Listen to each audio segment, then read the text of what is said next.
100కి 1000% చేస్తాం. ఇది పొత్తిది. ఆయన తిరిగేది ఎక్కడ తిరుగుతున్నాడు పవన్ కళ్యాణ్ గారు? 144 నియోజకవర్గాలు తెలుగుదేశం పార్టీ ప్లస్ 21 నియోజకవర్గాలు జనసేన ప్లస్ భారతీయ జనతా పార్టీ నియోజకవర్గాలు. అలాగే చంద్రబాబు నాయుడు ఎక్కడ తిరుగుతున్నాడు? 144 plus Janasena 21 plus BJP 6 plus Chandrababu Naidu తిరుగుతున్నారు. ఇక్కడ మరి నేను ఖాళీగా కూర్చుని నేనేం చేస్తాను? తిరగాలి కదా.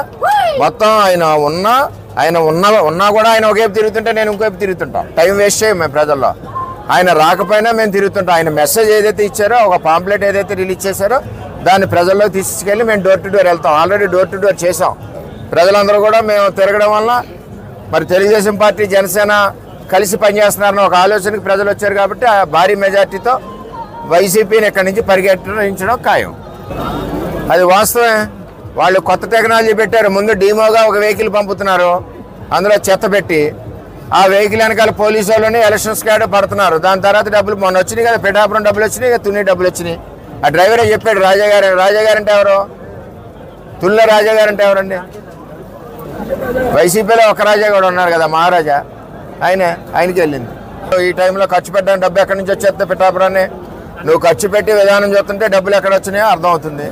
మీరు ఎన్ని వేల కోట్లు పెట్టినా ఓటు పవన్ కళ్యాణ్కే పడుతుంది, అది ఖాయం.